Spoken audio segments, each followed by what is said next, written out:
안녕하세요. 따뜻한 책 한 잔입니다. 오늘은 우리 몸에서 정말 중요한 역할을 하는 장 건강에 도움을 주는 유산균에 대해 이야기해 보려 합니다.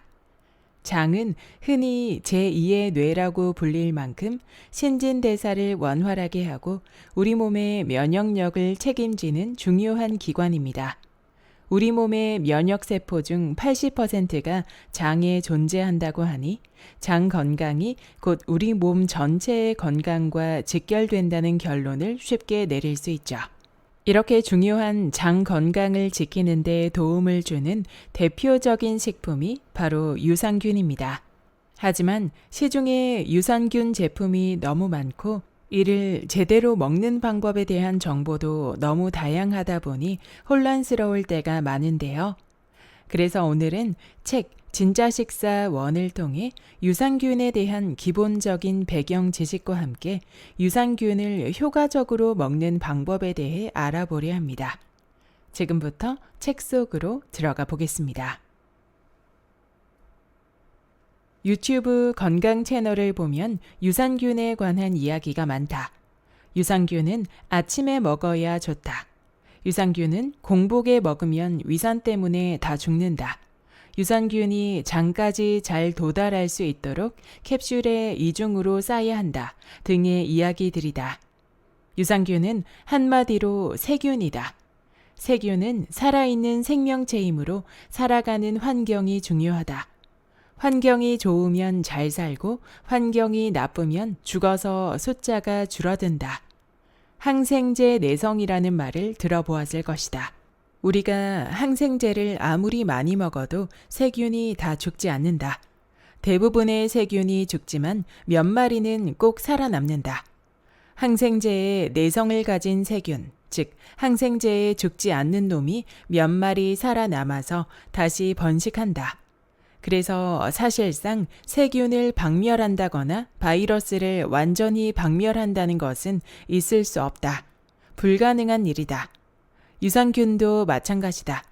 유튜버들은 우리가 유산균을 먹으면 위산이 강력해서 다 죽는다며 위산이 덜 나올 때 먹어라. 유산균은 담즙산의 분해가 되어버리니까 이중으로 캡슐로 싸야 한다라고 하는데 사실 의미가 없다. 유산균은 절대 한꺼번에 다 죽지 않는다. 어떤 유산균이든 꾸준히 먹어주기만 하면 장까지 몇 마리는 반드시 도달한다. 유산균을 왜 먹어야 할까? 시중에 파는 유산균을 먹기만 하면 그들이 장내에 도달해서 무럭무럭 자라고 우리를 건강하게 해주는 것일까? 꼭 그렇지는 않다. 우리 몸속 장에서 자라는 유산균총은 태어나면서 엄마에게 받은 유산균총이 우세종으로 평생을 간다. 이유식을 하면서 약간씩은 변하지만 거의 고정이 되어버린다. 그래서 좋은 유산균을 많이 먹어도 그것이 우리의 장 속에서 막 자라서 금방 우세종이 되지는 못한다. 그럼 유산균을 먹을 필요가 없는 것일까? 그렇지는 않다. 약간씩만 자라줘도 도움이 된다. 안 먹는 것보다는 꾸준히 먹는 것이 더 유리하다. 많이 먹는 것도 약간의 도움이 된다. 중간에 위산에 의해서 죽고 담즙산에 의해서 분해가 되고 유해균과 싸우다 죽기도 하므로 많이 먹을수록 유리하다. 하지만 앞에서 유산균은 세균이라고 했다. 세균은 일반적으로 제대로 된 환경에서 번식이 잘 이루어지기만 하면 그 숫자가 40분마다 2배로 증가한다. 그래서 하루만 지나면 300억 마리가 넘게 증가할 수 있다. 이론상 말이다. 따라서 무조건 많이 먹을 필요도 없다. 여러분은 이것도 아니고 저것도 아니고 그럼 결론이 뭔가라고 묻고 싶을 것이다. 결론은 적당한 양의 유산균을 꾸준히 먹으면 무조건 도움이 된다는 것이다. 유산균을 먹는 것보다 장내 환경 관리가 더 중요하다. 꼭 기억해야 할 것이 한 가지 있다. 유산균을 많이 먹고 꾸준히 먹는 것보다 더 중요한 것이 유산균이 서식할 좋은 환경을 만들어주는 것이다. 사실상 장내 환경이 좋아지면 유산균을 안 먹어도 유산균이 잘 자란다. 그래서 장내 환경을 얼마나 건강하게 유지해 주느냐가 더 중요하다. 요즘 홈쇼핑에서 많이 판매하는 프리바이오틱스라는 제품이 있다. 이것은 유산균의 먹이이다. 유산균이 잘 살려면 먹이가 충분해야 하기 때문에 프리바이오틱스의 복용이 중요하다. 음식도 장내 환경에 영향을 준다. 술 마시고 담배 피우고 과자, 라면 같은 인스턴트 음식, 기름에 튀긴 음식 등을 많이 먹게 되면 장내에 유산균 대신 유해균이 번성하게 된다. 긴장과 스트레스도 장내 환경을 파괴한다. 자율신경의 균형이 무너지고 교감신경이 과흥분되면 면역력은 떨어지고 활성산소가 증가한다. 이와 함께 부교감신경의 기능이 약해지면서 장의 혈액순환이 나빠지고 유해균이 번성하는 계기가 된다. 반대로 유산균이 잘 자라게 되면 스트레스와 불안과 관련된 유전자의 발현이 바뀐다. 유산균은 어떻게 먹어야 할까? 유산균은 꾸준히 많이 먹는 것이 효과적이다. 먹는 시간은 별로 중요하지 않다.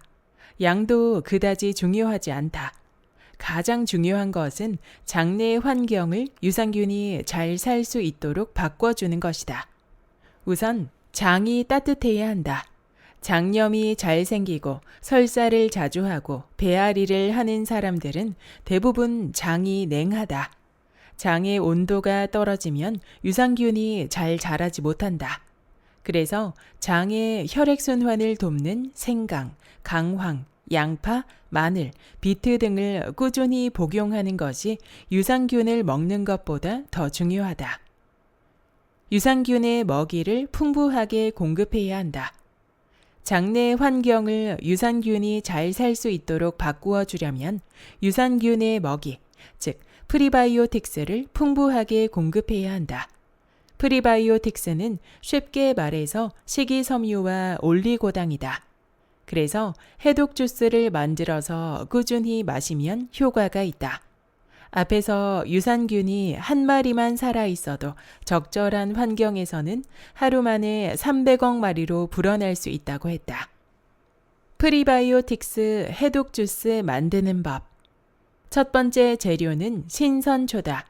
신선초는 십자화과 식물이다. 브로콜리, 양배추, 케일, 콜리플라워, 고추냉이, 무 등이 이에 속한다. 십자화과 식물들은 유산균의 먹이가 되는 식이섬유가 풍부하면서 항염, 항균 작용도 강하다. 그래서 유해균의 서식을 방해한다.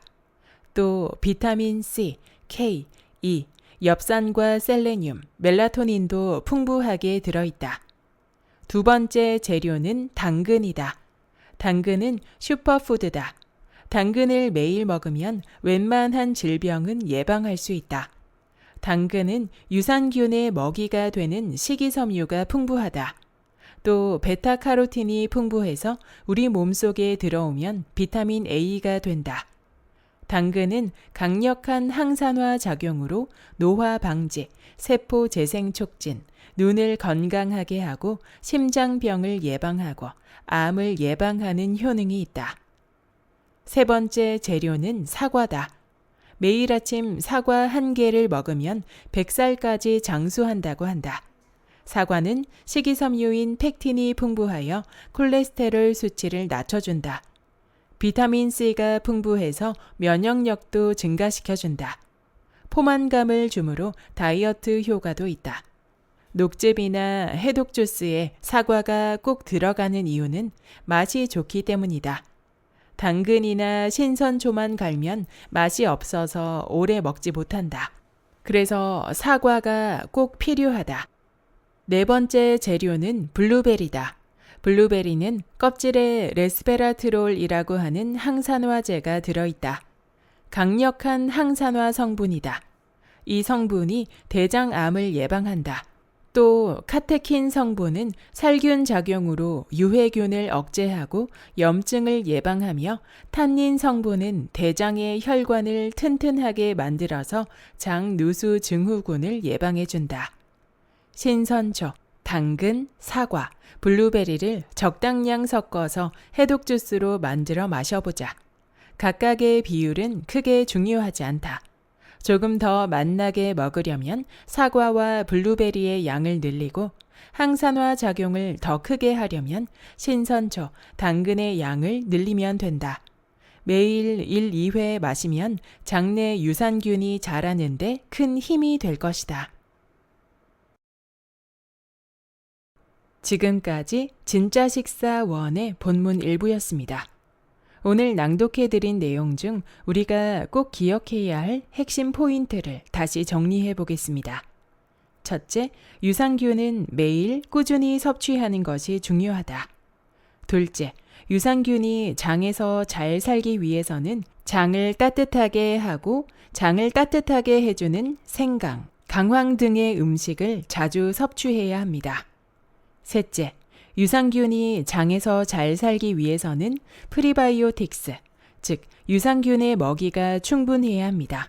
따라서 인스턴트 음식을 멀리하고 유해균의 번성을 막아야 합니다. 셋째, 당근이나 사과처럼 식이섬유가 풍부한 음식을 꾸준히 섭취해 주는 것도 잊지 말아야 합니다. 이런 작은 습관들이 모여 장 건강을 지키는 데 큰 역할을 하게 됩니다. 오늘 이야기한 내용을 바탕으로 여러분도 장 건강을 위한 작은 실천을 시작해 보세요. 꾸준한 유산균 섭취와 건강한 식습관이 우리의 몸 전체의 건강으로 이어질 것입니다. 구독과 좋아요와 댓글은 큰 힘이 됩니다.